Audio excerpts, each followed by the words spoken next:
Hey, what's up, muchachos? Today we're going to be talking about a topic called related rates. Of all the topics we talk about in calculus, this one, along with differential equations, is one of the most directly applicable to the real world. If you have any desire to do anything scientific or mathematical, there's a pretty good chance that these two skills are going to be either lurking somewhere in the background, or they're going to be something that you're going to have to deal with on a regular basis. When you see the examples below, it's going to seem like there's a lot of information being presented to you all at the same time. The trick to successfully navigating related rates problems is to stay organized. First things first, you're going to want to take note of all the information that was given to you in the problem itself. Whether or not you highlight these or write them down is going to be up to you, but for the sake of this video, we're going to write down our information in something that I'm going to call a Wiktionary. WIK stands for what I know. The next thing you're going to want to do is manipulate your equations so that they only contain the variables for which you have information. We won't be looking at any examples that have us do something like this in this video, but that will be something that we return to in another Auducation video.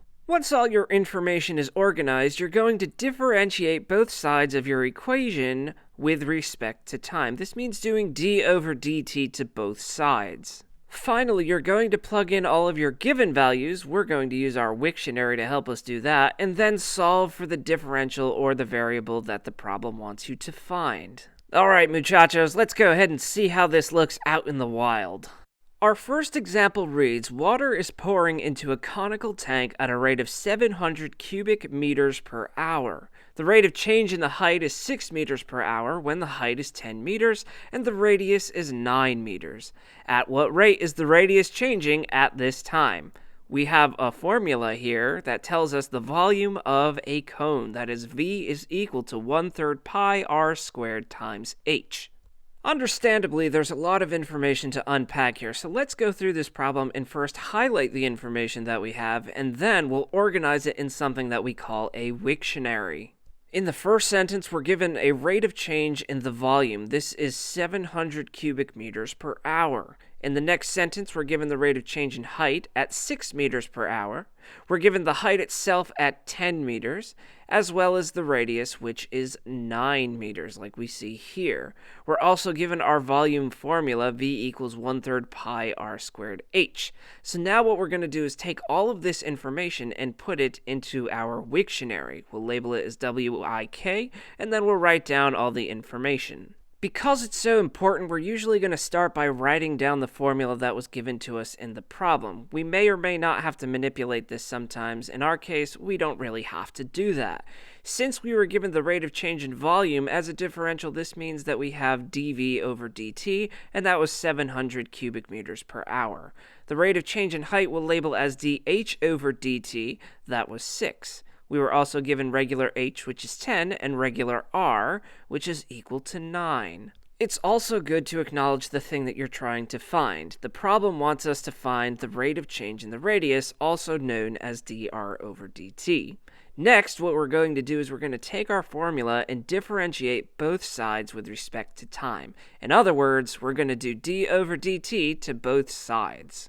Understand that anytime you're differentiating a variable with respect to a different variable, it's implicit differentiation. So the skills that we picked up from that are going to apply directly here. The derivative of 1v is 1, and since we took the derivative of v, we need to put the differential dv over dt next to it. We have a product rule on the right-hand side where we'll call u 1/3 pi r squared and h our v. This means that u v prime is going to be 1/3 pi r squared times the derivative of h is 1 times dh over dt, since we took the derivative of h.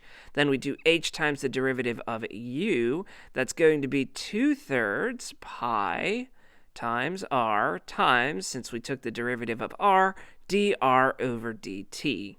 If you look in the Wiktionary, you'll see we have a value that we can plug in for dv over dt. We have a value for r. We have a value for dh over dt, for h, and again for r. Now we're looking for dr over dt, so what we're going to do is we're going to plug in some values and solve for dr over dt. dv over dt was 700. If you remember, r was equal to 9. Anything times 1 is itself, so we'll get rid of that 1 and just write our value for dh over dt, 6. The height itself was equal to 10. And then when we plug into 2/3 pi r, remember the r was equal to 9. Now, since we don't know what dr over dt is, let's just leave it as dr over dt. All right, folks, now we evaluate and solve. Of course, 1 times 700 is itself. 1/3 times pi times 9 squared times 6 is 162 pi. 10 times 2/3 pi times 9 is 60 pi, and then times dr over dt. Now we will isolate the dr over dt. Start by subtracting 162 pi from both sides. A lot of people are going to have all kinds of different recommendations for rounding. For us, let's round to the nearest third decimal place. If you plan on taking the AP exam, this is the way that it's going to expect you to do this. We get 191.062, and that's going to equal 60 pi times dr over dt. We will divide both sides by 60 pi, and that will get us to our ultimate dr over dt. Of course, on the right-hand side, those cross off, and we get a rounded answer of 1.014, and this is our dr over dt, the rate of change in the radius. If we put this into the units from the problem, of course, which is what we would always want to do, this is 1.014 meters per hour. Clearly, that took a good amount of work, but none of the individual steps were particularly difficult. It just required us to have a little bit of background knowledge. Folks, I'd call this a pretty standard example, so if you need to, pause the video and write down all the work and review this part again, because like I said, this one's very important. If you're feeling pretty good, though, let's go ahead and take a look at our second and final example. Here's another classic whenever somebody's trying to introduce related rates. And hey, if you need something to convince your father to be careful on that ladder again, this is a pretty good problem to show him. It reads, a 15-foot ladder is resting against a house. The base of the ladder begins to slide away from the house at a rate of 3 feet per second. What is the rate of change in the height of the top of the ladder when the ladder is 12 feet away from the house? While we are given information in this problem that we can put in our Wiktionary, it's not going to be sufficient to get us from the beginning all the way to the end. In fact, for this problem, we're going to need some background knowledge as far as formulas are concerned, and we're going to need to appreciate the context of this problem to figure out one of our rates of change. We'll see how both of those shake out in just a second. For now, why don't we take a look at the actual information that was given to us in the problem. We see that we have a 15-foot ladder, which you can find in the picture as the hypotenuse of this right triangle. We know that the base of the ladder slides away from the house at a rate of 3 feet per second, which is indicated over here. And we're also given the fact that the ladder starts off 12 feet away from the house, indicated by the bottom leg of the triangle. It would be nice to figure out what the height of this triangle is, and if you do the Pythagorean Theorem, you're going to find out very quickly that it's equal to 9. It's also a 3-4-5 triangle, so if you have that background information, you can come to the same conclusion. Let's go ahead and set up our Wiktionary now. Folks, there aren't a whole lot of formulas that relate the side lengths of any right triangle, and I think the Pythagorean Theorem is going to be the thing that we're interested in here. So the formula we use is a squared plus b squared equals c squared. We know from above that a is going to be equal to 12. We just discovered that b is equal to 9, and the diagram also tells us that our hypotenuse is equal to 15. The rate of change in A, the bottom of the triangle, is going to be equal to 3 according to the problem. And then we need dc over dt. This one's a little curious. It seems like we wouldn't be able to figure it out, but if you think of the context of the problem, it's pretty clear. C15 is equal to the length of the ladder. Now, the length of the ladder isn't going to change, which means the rate of change in the length of the ladder should be 0. Now for what the problem is actually asking. It wants the rate of change in the height. And since we declared that the height was equal to b, this means we want db over dt. So we take our formula a squared plus b squared equals c squared, we differentiate both sides with respect to time, we'll plug in the values from our Wiktionary, and we'll solve for our db over dt. Thankfully, we have no product quotient or chain rules here. It's just straight up taking the derivative. The derivative of a squared is 2a. Since we took the derivative of a, we'll put dA over dt. Similar over here, derivative of b squared is 2b times db over dt. And then again, the same thing for c, 2c times dc over dt. We plug in values for A, for dA over dt, for B, for C, for dc over dt, and we're solving for dB over dt. We'll look at our Wiktionary in our heads anyway, and we'll see that A was equal to 12, dA over dt was equal to 3, our B value was 9, we didn't have anything for dB over dt, that's what we're looking for, and then C was equal to 15, and dc over dt was 0. We'll evaluate and then solve. 2 times 12 times 3 is 72.